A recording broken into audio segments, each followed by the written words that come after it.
Welcome to FRC Media News for Thursday, January 17th, 2019. I'm Keith Tebow.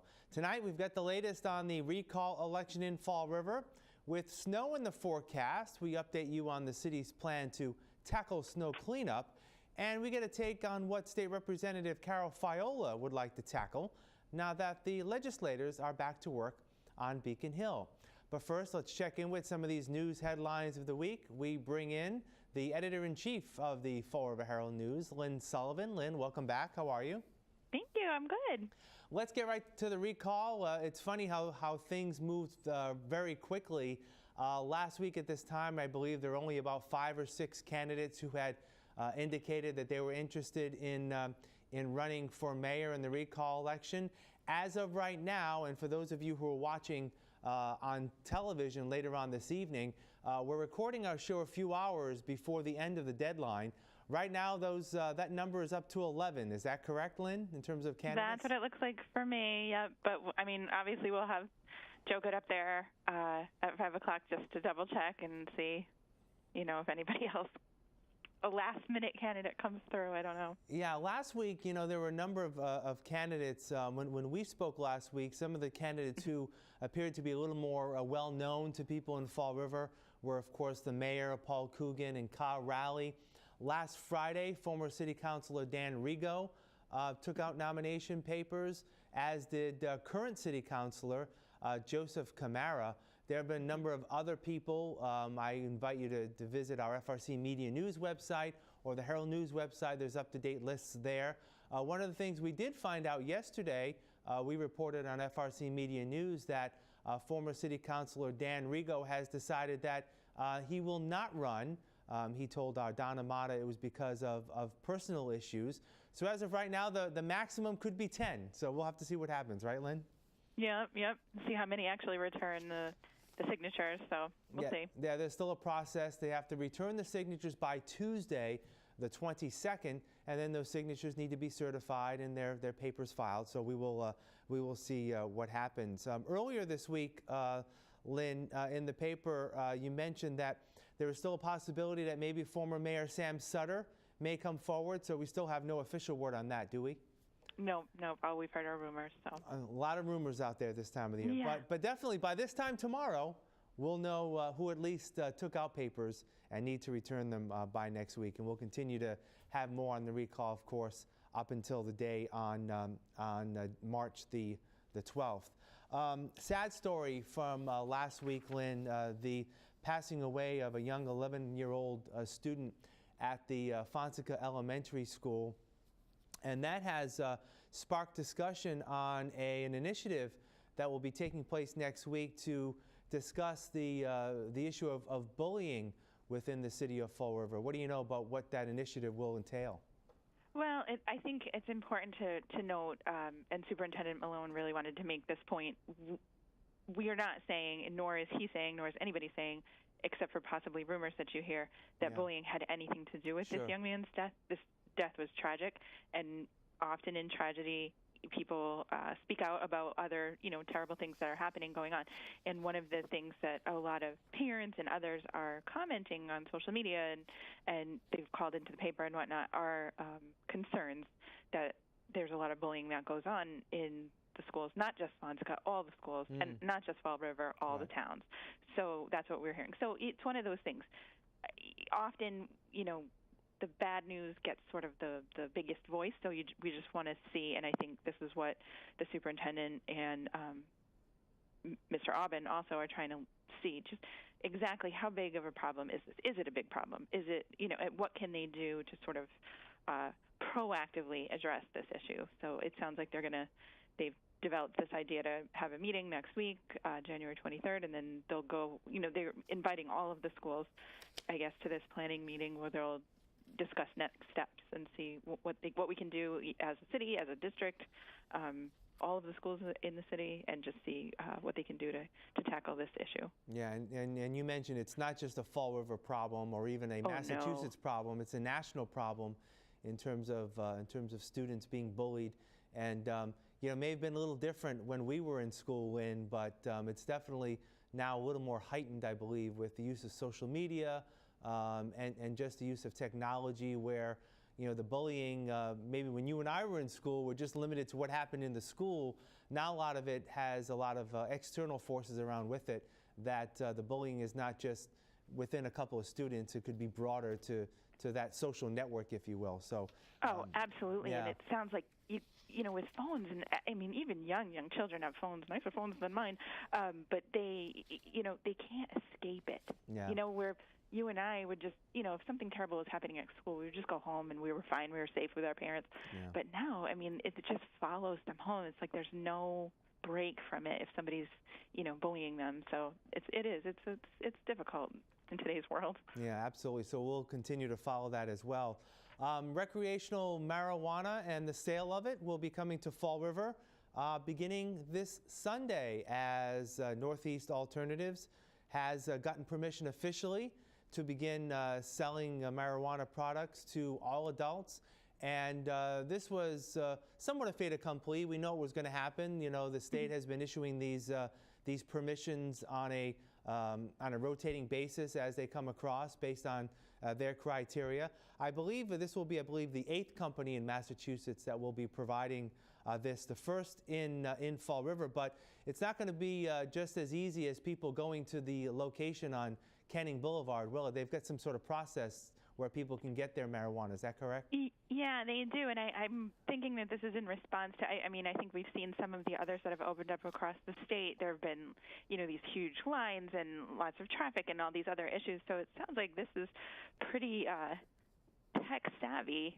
You sort of make a reservation, if you will, with an app, I guess, with texting this, and then you sort of like reserve your spot in this digital line, and they tell you when to show up, and I don't know. I'm hoping that makes it a very organized process for them. So it'll be interesting to see. Yeah, I would also tend to think that a lot of people may not know of this process and think, oh, well, the store is going to be open on Sunday, and they'll just drive there anyway.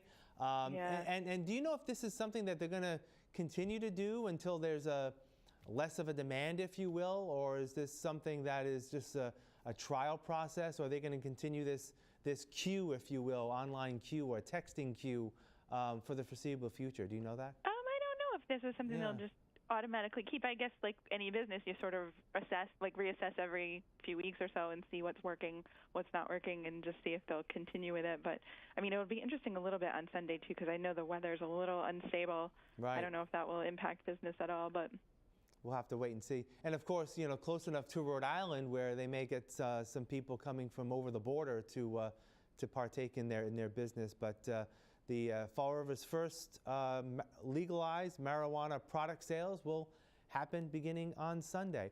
All right, Lynn, what's coming up over the next few days? Let's see. Well, we've got a lot more, I think, on the bullying issue, talking to some parents.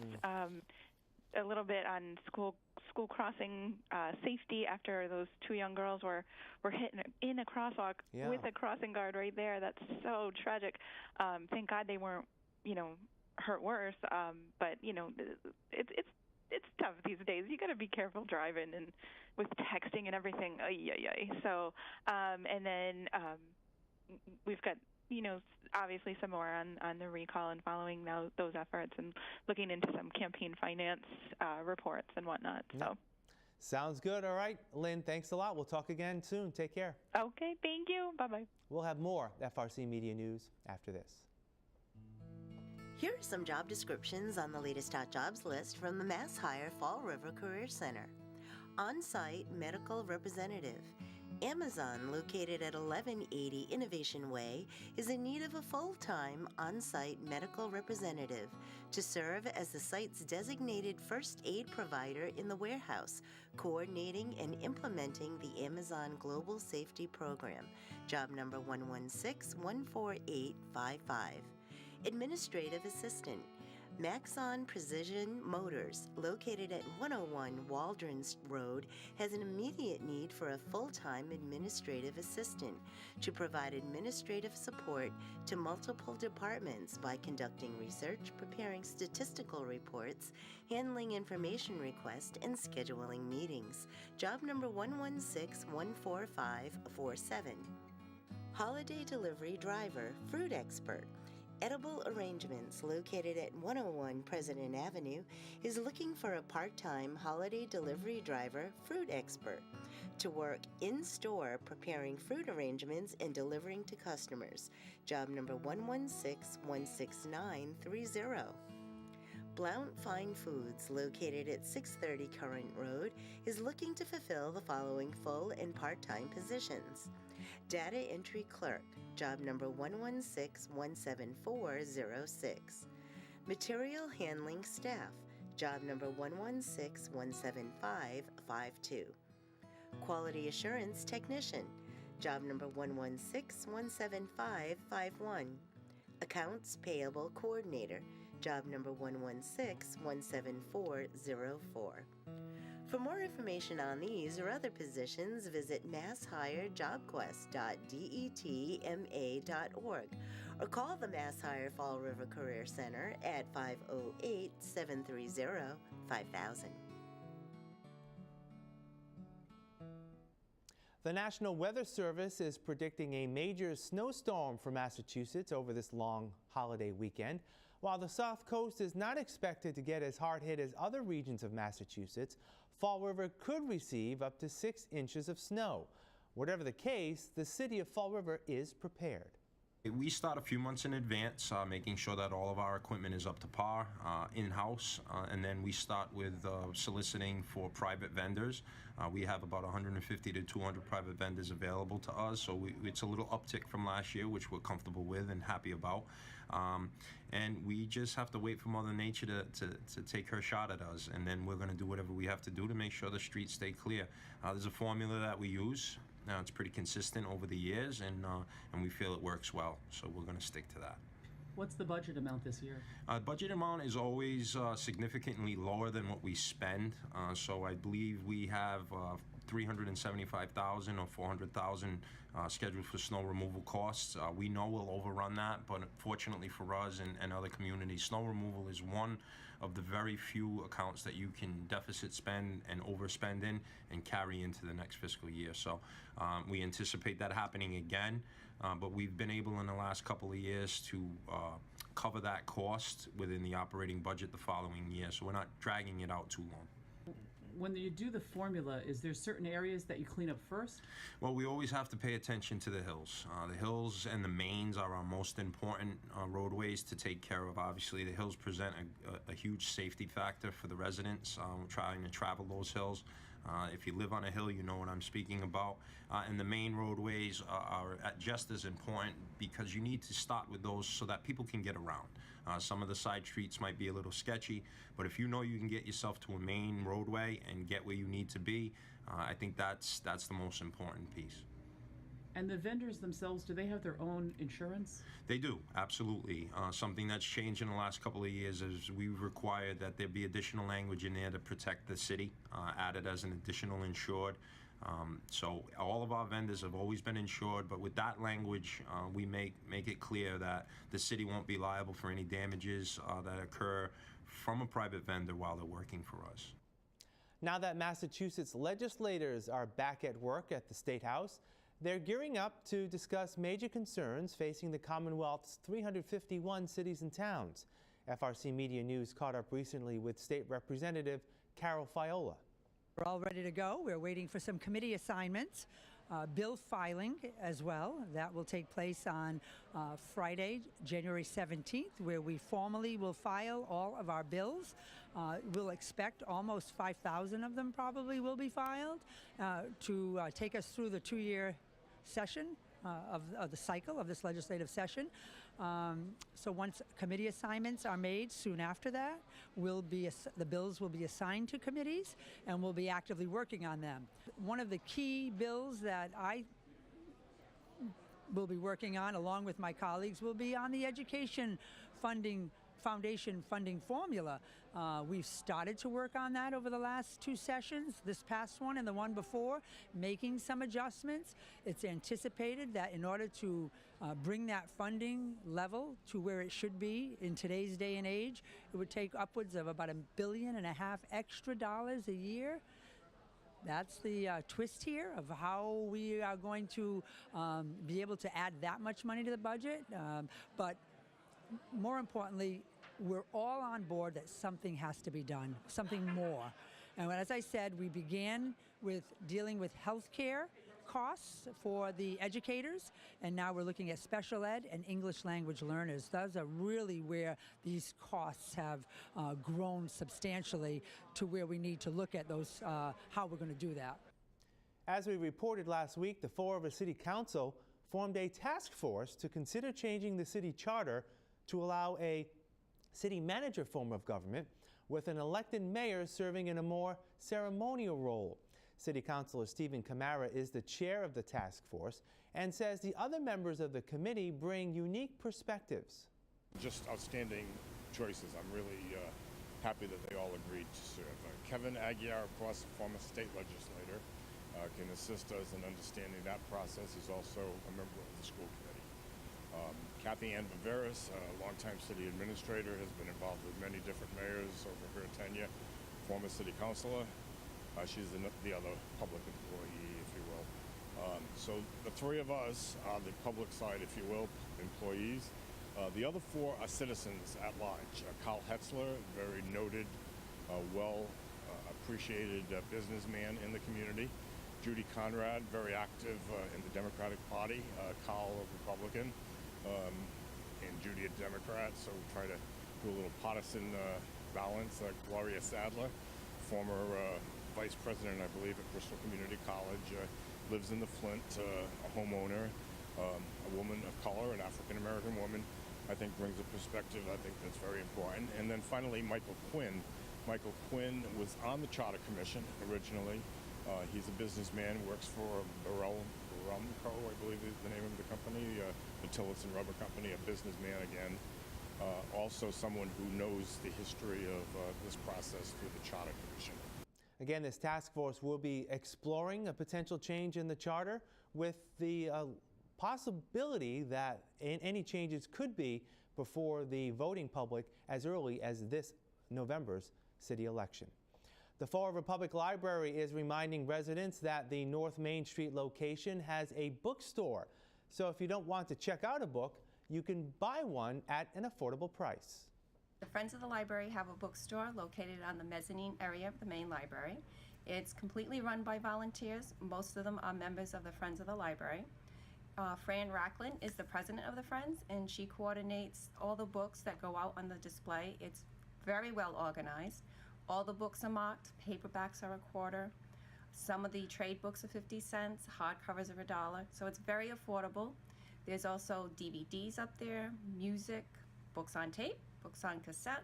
There's a variety of stuff. Most of it is donated. Some of it is from our collection, that when we read our collection, we give it to the Friends, and then all the proceeds come back to the library. They fund a number of our programs. They fund our monthly Pinterest club. They also fund when we have an arts lottery grant, and they'll contribute to one of our big performers. Recently, last year, we had a Delvina Theater Company, which was very well received. They did a Lizzie Borden show, and that was funded by the Friends of the Library. So all the money that you donate or proceeds they get from the store come right back to the library. What genres are available? It's everything. Everything. And it's well organized. They have it separated by thriller, mystery, cookbooks, how-to books. It's very well organized. It's kind of like going to a Barnes & Noble store. More FRC Media News after this.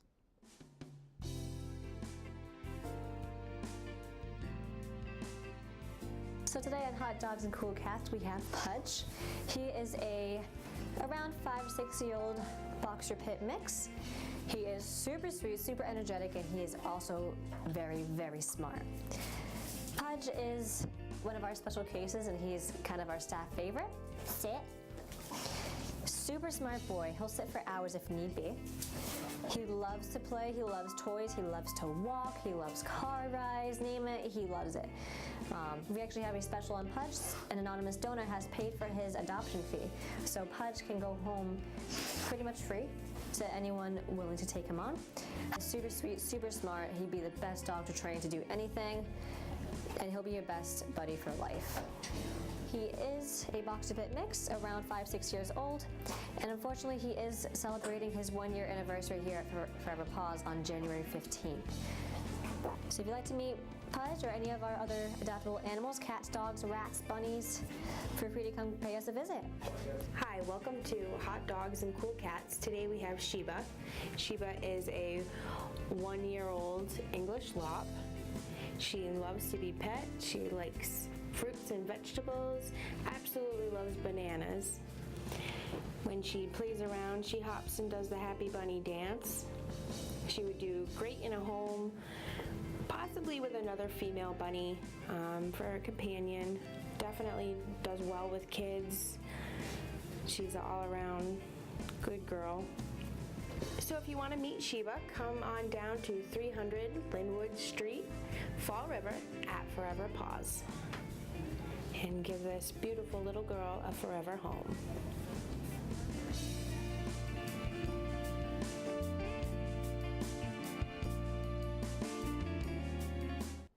Despite the forecast of snow this weekend, a 6.5-mile walk will take place at the Fall River Reservation on this coming holiday Monday. Here's more. We're going to have a 6.5-mile loop walk, which is going to begin at the dam, and it's going to go through Dartmouth and come back into Fall River. It's going to be on maybe a half a dozen different protected properties, including the cities, the DNRT, the trustees of reservations, and the Fall River Concom. Is this the first time you're holding the walk? Yeah, it's the first time. Yeah, we're pretty excited. They used to do a walk called it was called the Long Walk, and it was done on Super Bowl Sunday, and it went from Slocum's River to the Westport River, and it got very popular actually a few years back. They had 300 people come out to that walk. So they were looking for a new kind of a venue, and the city does. We do something for over 20 years. We've done the big walk, so this is something a little bit different. Since this is a very long dam, it's going to be called the Long Dam Walk, which is all in good fun. And it's going to start here at the dam, and like I said, do a big loop and come back to the dam at about 2.5 hours later, depending on how fast we walk. How can people find out about it? Oh, and they can go onto the DNRT website, which is Dartmouth Natural Resources Trust, or they could call the Dartmouth Natural Resources Trust. I think there's going to be like a nominal $5 cost because there's a lot of logistics that goes into putting that on for them. That'll do it for this edition of FRC Media News. You can watch FRC Media News Thursdays and Fridays at 6 p.m. on Channel 95, and you can visit our news website at frcmedianews.org. For all of us here at FRC Media News, I'm Keith Tebow. Have a great week, and we'll see you next Thursday.